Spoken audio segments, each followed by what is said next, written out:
তেখেতটো পোৰ্টেলত কাম কৰে আৰু পোৰ্টেলত কাম কৰা লোকসকলকটো আমি সাংবাদিক বুলি এতিয়ালৈকে আমি সিদ্ধান্ত লোৱাই নাই অসমত যিসকলে পোৰ্টেলত কাম কৰে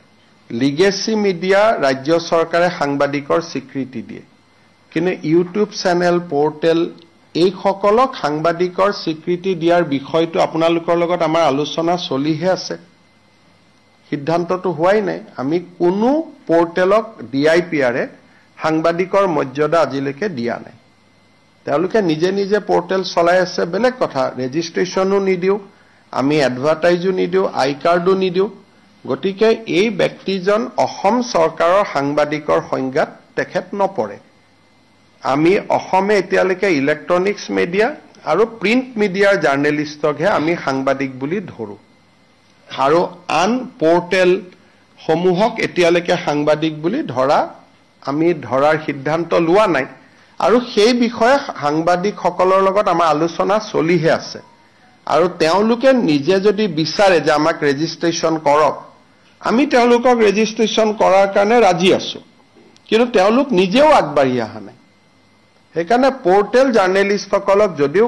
ঘৰুৱা ভাষাত আমি জাৰ্নেলিষ্ট বুলি কওঁ কিন্তু তেওঁলোকক সাংবাদিকতাৰ স্বীকৃতি আমিও দিয়া নাই আৰু তেওঁলোকেও আমাৰ পৰা বিচৰা নাই গতিকে মই ভাবো যে এইটো এজন ইন্ডিভিজুৱেল ব্যক্তি আৰু তেনেকেতো অসমত বহুত কেছ ডেইলি ৰেজিষ্টাৰ হৈ থাকে আৰু এখেত সাংবাদিক নে ব্যৱসায়ী তাৰো এটা দৃষ্টিভংগী আছে কাৰণ তেওঁতো ডাম্পাৰ আদিৰ ব্যৱসায়ও কৰে গতিকে এটা ব্যৱসায়িক কাৰণত গ্ৰেপ্তাৰ হৈছে নে আন কাৰণত গ্ৰেপ্তাৰ হৈছে তাকো জানিব নোৱাৰি কিন্তু মই যিগৰাকী ব্যক্তিৰ নাম জানো তেওঁৰ 4-5খন ডাম্পাৰো আছে তেওঁ বিভিন্ন ব্যৱসায়ও কৰে পাৰ্ট টাইম এটা চেনেল এটা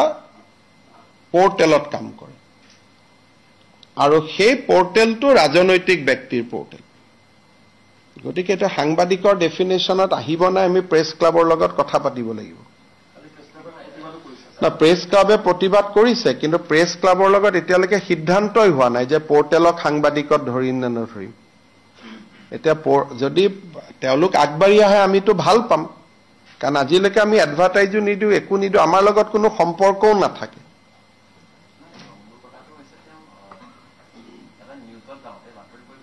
এটোতো আমি নাজানো তেওঁ বেংকত নিউজে কৰিব গৈছে নে আন কামত গৈছে আমি কেনেকে জানিম